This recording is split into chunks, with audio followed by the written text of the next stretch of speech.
What is up, YouTube? We are out here today at the Yoder homestead. I got something special for you guys today. I was recently contacted by a company known as AKK Technologies. They reached out to me and they asked me if I wanted to test out and review their new TX5000AC ultra long range 96 channel 5-watt VTX. And I had already been looking at it because it has an integrated cooling fan. And that's almost a must here in the summertime. A lot of the time I can't fly because my VTX gets too hot and it overheats. So, I jumped on the opportunity, and they didn't pay me at all for this video. I didn't receive any monetary compensation. They sent me 2 of their VTXs and 2 antennas to make a decent video for you guys and give you guys my opinion. So stay tuned. Thanks for watching. Now, if you're looking at buying this VTX and you're curious about how they're getting so much output power out of it, it requires an input voltage of 14.6 to 28 volts. So this probably isn't going to work if you're flying 4S. This is really for 5 and 6S guys. But you actually wire the input wire. The input voltage wire wires directly into a battery voltage pad or onto your power lead. Going into your ESCs. So keep that in mind if you're thinking about buying this VTX. Alright YouTube, so we have the TX5000 wired into a new build that I put together just for this video. This is going to be kind of a cruiser build, like a fast long-range cruiser build that I just put together with the TX5000 in it.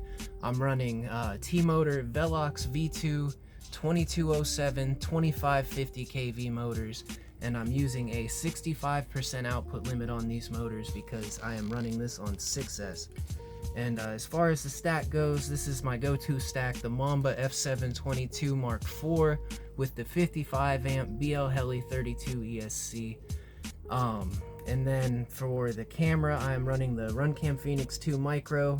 This is my go-to camera. This was one that I just had laying around that's old and beat up, but it still works. And as far as the antenna goes, I'm running a long tube antenna from AKK. This is the 5.8 gigahertz right-hand circular polarized version. And if you plan on taking advantage of all 96 channels that this VTX has to offer, you will need to pick up a 5 gigahertz antenna because this VTX can go clear down to 4900 megahertz and all the way up to 6000 megahertz.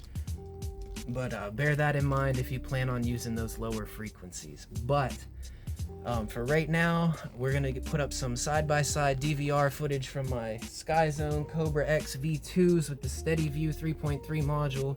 This is not the best module on the market, so understand the DVR on here, if you have a rapid fire module, is going to look way better than what I see with this Steady View module. But we're going to put some side-by-side footage up from the TX5000 on 5 watts and my daily driver build with the Rush Solo tank on 1.6 watts, and we're gonna just give them a comparison and let you guys form your own opinions on them. So stay tuned.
Alright guys, so you've seen the DVR from both of them. Obviously with 5 watts of output power, you're going to have a ton of penetration and a ton of range. But there are a lot of drawbacks that come with that, and I feel like I need to mention them in this video just to be fair so everyone's aware. The first one up is the size of this thing. This is a 30 by 30 VTX, which is absolutely massive, but obviously with 5 watts, you're not going to be able to have a small board.